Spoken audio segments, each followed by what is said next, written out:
Umuulan ang malaking bahagi ng Luzon dahil sa bagyong Kabayan. Alamin po natin ang latest sa lagay ng panahon mula naman kay GMA resident meteorologist, Ginoong Nathaniel Cruz. Mang Tani. Maraming salamat, Connie. Nakataas ngayon ang public storm warning signal number 2 dyan sa La Union at Pangasinan. Otomatikong suspendido ang klase sa preschool, elementary at high school. Kaya maging alerto po sa banta ng baha at pagguho ng lupa. At signal number 1 naman dyan sa mga probinsya ng Benguet, Tarlac, Ilocos Sur at Zambales. Maging I am ready rin sa malalakas na ulan na may pagbugso ng hangin. Kaninang madaling araw, naglandfall na ang bagyong Kabayan dyan sa may boundary ng mga municipality ng Baler at San Luis sa probinsya naman ng Aurora. At base sa track ng Pag-asa, posibleng lumabas na ito bukas ng madaling araw patungo naman dyan sa may southern China. Namataan ang sentro ng bagyo sa layo lamang 70 kilometers northwest ng Dagupan City at taglay nito ang lakas ng hangin umaabot sa 65 kilometers per hour malapit sa gitna at bugso na hanggang 80 kilometers per hour.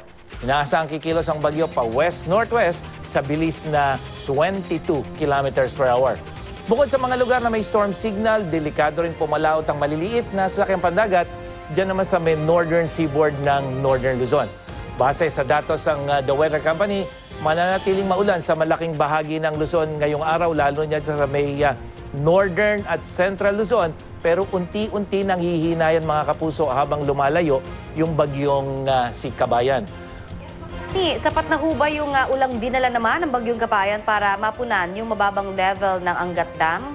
Well, Connie, hindi sapat dahil napakababa ng kasalukuyang level ng tubig sa Angat Dam. Pero yung ulan na bumagsak dyan sa may Angat Dam at hindi lang sa Angat Dam, no, maging sa ilang bahagi ng Luzon, ay kahit papano ay nakadagdag doon sa kulang na level ng tubig dyan sa Angat Dam. At sana nga, inaasahan natin na meron pang bagyo na papasok ngayong buwan ng Oktubre dahil ayon sa Pag-asa, 1 hanggang 2 bagyo kasama na itong si Kabayan na posibleng pumasok sa Philippine Area of Responsibility. At pangkaraniwan kasi, Connie, yung mga bagyo na yan kapag buwan ng Oktubre, yan yung mga tumatawid, lalong-lalo na dito sa Luzon. Oo, pero Mang Tani, syempre marami nagtatanong kung paano na ang weekend? Magiging maulan din ba? At pinalalakas po ba ang, ng bagyo ang hanging habagat? Magandang balita, Connie, dahil unang-una, hindi na kasi ganun kalakas yung ating hanging habagat. At hindi rin isang napakalakas na bagyo itong si Kabayan. Makikita mo dito sa wind map ng The Weather Company, ito ay araw ng Linggo. Hindi na malakas yung hanging habagat. Galing sa silangan, itong hangin na iibig sa Metro Manila. Kaya wala na pong masyadong ulan, lalo na pagdating ng Sabado at Linggo dito sa malaking bahagi ng Luzon. Pero dito sa Visayas at Mindanao, Connie, na kung saan meron pang parang convergence o pagsasalib ng hangin, may mga thunderstorm, lalo na dito sa Visayas at Mindanao, pero hindi na po yan dulot ng hanging habagat. Kaya mas maaliwalas at mas magandang panahon na ang aasahan ngayong weekend sa malaking bahagi ng ating bansa.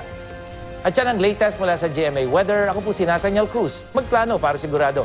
I am ready. Serbisyong totoo ng GMA News. Maraming salamat, Mang Tani.